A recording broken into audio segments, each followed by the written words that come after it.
हे समाजाला अपेक्षितच नाही की ज्या माणसानं समाजासाठी आता एक धुरा हातात घेतली आणि तो कधी हटणारच नाही, की ज्याला चीड आहे त्या अन्यायाची, केलेल्या कृत्याची, त्या धनंजय मुंडेच्या.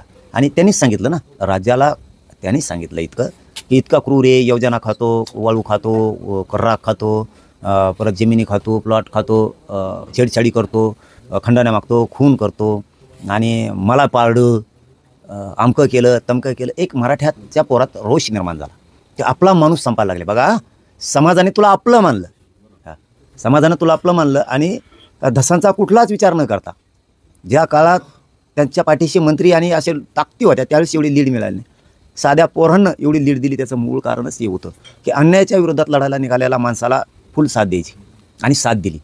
आज हे असं घडल्यामुळे इतक्या क्रूर माणसाला, क्रूर येतो हो, त्या क्रूर माणसाला भेटलाय म्हणजे आता तू पण क्रूरच, की ज्यांनी तुम्ही हे नावं ठेवले इतके आणि तळ हाताच्या फोडाप्रमाणे दसांना मराठ्यांनी जपलं. आज त्याच माणसानं कोराडीचे वारं करून मान तोडून नेली. ज्याच्या खांद्यावरती मान टाकावी विश्वासानं आणि झोपेत कोणी दगड टाकीन ही अपेक्षाच नसती. आणि ती अपेक्षा आज जेवता जेवता अन्नात माती टाकली. ज्याला मोठं केलं त्यांनी काय म्हणत असतील आज गोरगरीब मराठ्यांच्या घरातल्या लोकांचे, की ज्याच्यावरती विश्वास टाकला तोच हातापाय तोडून घेऊन गेला. विश्वास टाकायचा गरिबांनी कोणा, आणि देशमुख कुटुंबाने बघायचा आता कोणाकडे. न्यायाचा टाव फोडणारं देशमुख कुटुंब त्याचं उन्हात घर पडलं. आज न्याय मिळेल म्हणून सगळे एका ताकदीनं एका छताखाली आले आणि आज एकाएकीच राजकीय स्वार्थासाठी, राजकीय दबावाखाली तुम्ही 0 मिनिटात होत्याचं नव्हतं केलं. एखादा मोठं चक्रीवादळ यावं आणि मोठा पुराच्या लोंढ्यात एखादं होत्याचं गाव नव्हतं व्हावं आणि त्या ठिकाणी मशान शांतता पसरावी. स्वतःच्या स्वार्थासाठी दसांनी हे करायलाच नको होतं, पाऊल उचलायला नको होतं. हे पाऊल इतकं भयानक उचललं आता की कोणत्याच जातीचा विश्वास राहणार नाही त्या माणसावरती आता. कोणत्याच ना महादेव मुंडेंचं प्रकरणात किंवा सूर्यवंशीच्या प्रकरणात किंवा संतोष भैयाच्या देशमुखांच्या प्रकरणात आता विश्वास राहणार नाही. समाजासाठी आणि या गोरगरिबांच्या न्यायासाठी त्या आमदारकीवर लाथ मारायची वेळ आली तरी लाथ मारायला पाहिजे होती. पण या समाजानं एक दिवस असा दिवस उजाडला असता या माणसाचा की सरकारसुद्धा हलवण्याची ताकद एकट्यात राहिली असती. पण इतकं मोठं कृत्य करायला नको होतं ज्याची आम्हाला अपेक्षाच नव्हती. मला आताही विश्वास बसत नाही की दसांनी एवढा मोठा समाजाशी धोका केला. तुमचं उपोषण सोडलं होतं, आता विश्वासघाती झाल्याची भावना आहे का ह्या सगळ्या गोष्टींना? काय राहिलं आता, काय राहिलं? मुख्यमंत्र्यांनी पाठवलं म्हणून आलेले आहेत. आणि मी याच्याही पलीकडे अभिन लोकमतला ABP माझाला प्रामाणिकपणानं सांगतो की यांनी मुख्यमंत्र्यांनी पाठवलं. जर उंची वाढवायची किंवा मी जर खुंशी असतो तर मी डायरेक्ट म्हणलो असतो मंत्री आल्याशिवाय मी सोडत नाही, कारण जबाबदार माणूस पाहिजे. अरे समाजात इज्जत वाढवली आम्ही यांची, सरकारमध्ये इज्जत वाढवली. 4 मागण्याला 3 महिने लागतील म्हणले सगळे स्वारीच्या अंमलबजावणी. ठीक आहे म्हणलं, लागू द्या. समाजाचं काम होतं ना, समाजासाठी मागं पुढे सरकारला पाहिजे आपण. माझं स्वतःचं हित नाही, माझ्या समाजाचं आहे. इतके वर्ष गेले, 40-50 वर्ष, 2-3 महिन्यांनी काय होईल आपण मागं पुढे सरकू. 4 मागण्यासाठी तातडी ना करतो 1 मिनिटात आमदाराच्या हाताने उपोषण सोडलं मी. मुख्यमंत्र्यांनी त्यांना सांगितलं होतं, फडणवीसांनी 1 मिनिटात का, चला समाजाचा माणूस हे काम करतोय, पक्षापेक्षा जास्त समाजाला मानतोय, गरिबांच्या लढाईला मानतोय, याला सांभाळा. समाजालाही सांगितलं, पोरांना याच्या केसालाही धक्का लागता कामा नाही. सांभाळा, पक्षाचा कोणत्या असू दे. प्रत्येक तालुक्यातले लोक, काय माहीत नाही जिल्ह्याला, हो सगळ्या पक्षातले मराठ्यांच्या पोरं त्यांच्या पाठीशी उभं होते फुल ताकदीनं. मी हे जाहीरपणानं सांगतो आणि त्यांनी ना करून दाखवावे. कुठल्याही पक्षाचं इथं सगळ्या पक्षाचे माझ्याकडे येत आहेत. त्याचं कारण असं आहे की मी समाजाचं काम करतो म्हणून भाजप, शिवसेना, राष्ट्रवादी काँग्रेस, सामान्य मराठी शेतकरी सगळे माझ्यापाशी येते. आणि मी सांगितलेलं त्यांनी अंतिम मान्य केलेलं आहे की हो ते कुठल्याही पक्षाचा सुद्धा आम्हाला नाही देणं घेणं पाटील, तुम्ही म्हणलात ना ताकदीनं आम्ही यांच्या पाठीशी उभा राहतो. आणि हा आहेत आणि होते सुद्धा. इतके वाईट पाऊल उचलायलाच नको होतं. कुठेतरी सहानुभूती म्हणून भेटायला गेल्याची कबुली दिली त्यांनी. ऑपरेशन कुठं सहानुभूतीला ते काय कोमात गेलंय का? सर्दी का काय झाली जणून त्यांनी, काय होतंय, काय होतं ते, काय बचातून पाणी येतं त्याचे, यात काय एवढं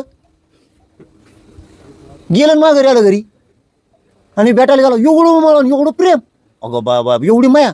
आणि ते भाषण कुठे गेलं मग, ते तमाशातल्या सगळ्या गवळून येते त्याला. सगळ्या पिक्चराचे नावं सांगतो, जुने कोणाच्या ध्यानात नाही ते हिरोईन त्याचे नाव सांगतो, नवीन पिक्चराचं सांगतो, दुसरं कामच करतो पिक्चरच बघतो का म्हणून.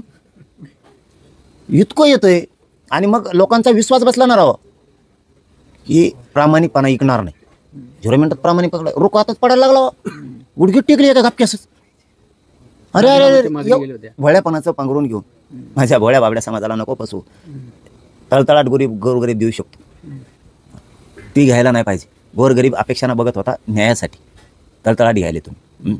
अरे दादा, एवढं प्रेम क्रूर माणसाचं, ती सर्दी झाली म्हणून भेटायला पळाली आणि ह्यो हात का वाजवून द्यायची त्याला? आहे का नाही साधा सोपा क्लिअर प्रश्न मराठ्यांसाठी? सर्दी झाली ते सहन व्हाय ना. 5ची मोटर टाकली होती, त्याच्या नाकात इतकं पाणी येत होतं सर्दी झाली मग दमने खाणं बिचारायला. मग का तो नाकात वडायला घेऊन गेला काय त्याच्याकडे?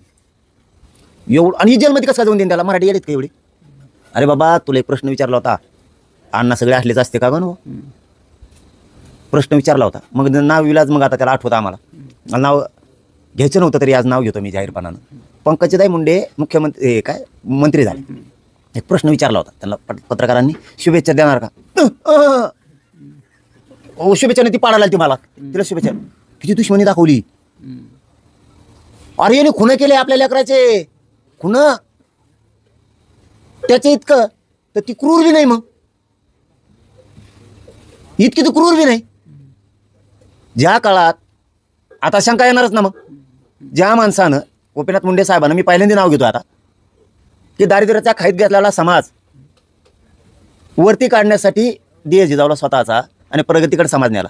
त्या माणसाला जिवंतपणे याच टोळी नाही नरक यातना दिल्यात, मरण यातना हे आता वाटायला लागलं आम्हाला. त्यांचं श्रद्धास्थान असणार तिथं सुद्धा कलंक लावण्याचं काम ह्या टोळीनं केलं ना मग. आणि ह्याच टोळीनं संतोष देशमुखांचा खून केला. तुम्ही त्यांना भेटायला जाता, इतका येडा समाज नाही ना राव. तळ हाताच्या फोडाप्रमाणे स्वतःच्या लेकराला जीव लावला नाही, इतका धसांना जीव लावला आहे मराठ्यांनी. 300-325 पोर असे आहेत, धसांचं तोंड सुद्धा बघितलेलं नाही. शेवटच्या 6 दिवसात निवडणूक हातात घेतली आणि 73 गावं फिरवल्या पोरांनी. इतक्या लवकर समाजाचे उपकार विसरायचे नसतात. तुमच्या लेकराला तुम्हाला या समाजानं गुलाल फेकून अन्न पाण्याला लावलं, तुमची इज्जत कमी नाही होऊ दिली. त्या समाजाची तुम्ही इज्जत धुळीला मिळवायला लागलात. त्यांच्या तोंडात माती टाकली तुम्ही द्या दुपारा. आणि वरून म्हणताय मी फक्त भेटायला गेलो, ती माणुसकी ते एकदा बी नाही गेला माणुसकीनं संतोष बाईच्या घरी भेट द्यायला. काय केलं असतं? दगडाने आणलं असतं, लोकांनी शिया दिल्या असत्या, त्याच्या पलीकडे काय केलं असतं? एक प्रामाणिक मंत्री म्हणून जर तिथं ते गेला असतं तर रोष कमी झाला असता. नाही गेला आणि त्याला नुसती सर्दी झाली तर तुम्हाला घरी झोप आहे ना. आणि 2-3 दिवसापूर्वीच विषय जमून येऊ, आजचा नाही. ज्याला स्वतःची जात बी कळत नाही, स्वतःची भावजही उपोषणला बसली आता महादेव मुंडेंची मंडळी, त्या ताईवर सुद्धा एवढी वाईट वेळ आली. अरे, आणि तुम्ही सर्दी झाली भेटायला जाता आणि म्हणता माणूस की तू तुमच्या जिंदगीवर तू. धसांनी जे प्रकरण लावून धरण्यासाठी म्हणजे सगळं खोटं होतं काय देशमुख हत्या प्रकरणामध्ये? जे राजीनामा मागणार, फलाने आकायत वगैरे वगैरे सगळं काय खरं आहे? सगळं खोटं आहे. खरं काय? चाटाच्या कामं म्हणते त्याला. गांड आपण घेणे, निवडून येणे आणि लोकांना येड्यात दाखिने. मग त्याचं पटत नाही. तू हाणल्यासारखं कर, मी मारल्यासारखं करतो, आपण दोघं येड्यात काढू, लोकांना काही आकली नाहीत. तो बी मंत्री होय, मै बी मंत्री होता. दोघं मी हिंदी डायलॉग हानी जाईन, तू मराठी हानी जाय. पिक्चरचे डायलॉग हाणतो, नुसते तमाशातले गाणे म्हणतो. अरे अरे अरे अरे, वाईट केलं रे ढोलकीवाल्या तो. काय सांगावं आता. ती भेट येण्याची शक्यता आहे समजा, असं म्हटलं जातं. धस धन्यवाद बस. आमची जिरली पठ्ठ्यात दम आहे ना, म्हणून जरा जिवंत आहे ना. कोणाचा बाप येऊन दे, कोणाची आळू देऊ दे, 2 मंत्री येऊन दे, 4 येऊन दे, मॅटर दबून देत नाही. कोणाचा पण बाप येऊ दे आडवा. कस काय देशमुखाचा मॅटर दबतोय बघतो मी. तुम्ही सोडा त्यातला एक बी आरोपी, तुम्ही छेडछाड करा त्या चार्जशीटमध्ये. तुम्ही 6 आरोपी करू नका, अंडर ट्रायल चालू नका, आरोपी सुटू द्या. आंदोलन जनता हातात घेणार, न्याय जनता करणार, उद्रेक होणार. सोडवा तुम्ही. हे महापाप डोक्यावर घेण्याचं काम धसांनी केलं. समाजाने त्यांच्यावर विश्वास टाकला होता. उद्या जर एकही आरोपी सुटला, हे सगळं पाप आणि पातक धसांच्याच माथ्यावरती. हो, दुसऱ्याच्या नाही. कारण कुटुंबाला भेटायला येत असते, कुटुंब भेटायला जात नाही. फडणवीस साहेबांच्या घरी कुटुंब भेटायला होतं. राज्यात वेगळी रीत सुरू झालेली सध्या, वेगळा पायंडा सुरू आहे सध्या. हो, सगळं उलटं वात आहे. तरीही जा करा. आज ते समाज आणि ते देशमुख कुटुंब कोणाकडे बघायचं? वाऱ्यावर सोडून दिलं, उघड्यावरती सोडून दिलं. आणि तुम्ही मात्र मैत्रीच्या गप्पा मारायला लागलात. भेटीच्या, सांत्वन भेटीच्या, उमाळ्याच्या गप्पा मारायला लागलात. कुंकड प्रेम उतरून आलं तुमचं दोघांचं. काय कोणता डे राज वाकुंडे काय दोघांचं आहे का काय? आज कोणत्या दिवशी नेमकं तुम्हाला वाकुंडे का काय? समाजाला अरे लय भोगायला लावलं रे तुम्ही. वाईट. हे बघा, तुम्ही आज आमचं हाडोभाडं घेणार, आज आम्हाला तळपायला लावणार. गोरगरीब देशमुख कुटुंबाला हाय जर लागली ना, उठणार नाही, आयुष्य उठणार नाही तुमचं, परिवार उठणार नाही तुमचा. जर एकदा हाय लागली ना, लय बेकार असतं. हां, लय बेकार असतं. पाटील उद्या धस म्हणू शकतात मलाही कोणी सांगेल कोणाचं प्रेशर आहे माझ्याबरोबर असं असं तुम्हाला वाटतं होय इतकं बळ आहे? ते प्राणी दिसायला तसं आहे. 7-8 तोंड आहेत प्राण्याला. प्राणी डेंजर आहे. प्राणी आत्तापर्यंत पांघरून घेत होता भोळेपणाचं. लय हुशारी कुठं ते सोपं नाही दिसायला. ते बरोबर डावं टाकतो. पण एक लक्षात ठेव, गोरगरिबांनी विश्वास टाकला होता. लय अपेक्षा होत्या राव गोरगरिबाच्या. तुमचं आमचं जाऊ दे, काढी लागू द्या. गोरगरिबांना लय अपेक्षा होत्या. धस म्हणलं की पोरं शिट्ट्या मारायची, समजून घ्या. हां, शिट्ट्या मारायची. लाट कोणाच्या विरोधात आहे? धसांना नाही कळत.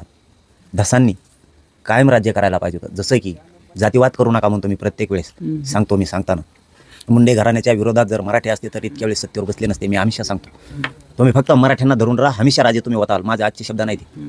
तशीच वेळ आता धसावर आली होती. हो, तशीच वेळ होती. धसाने सांगायचं आणि ते होईल एवढा विश्वास माझ्यासही टाकला होता. गरिबांना तुम्ही गरिबाची पायाखाची जमीन हिसकून घेतली आणि डोक्यावरचं आबळं हिसकून घेतलं. एवढे जाळात गरिबांचे मराठ्यांचे लेकरं फेकून तुम्हाला काय मिळालं? एखादं पद किंवा मंत्र्याची शाबासकी. फक्त एवढ्यासाठीच का तुमचा अट्टास होता त्याला भेटायचा? बस हाच का मराठ्यांचा विश्वास कमीला तुम्ही? हे सोपं नाही. हे मराठे वरसुद्धा नेतात आणि नीटसुद्धा करतात, एवढी ताकद आहे त्यांच्या.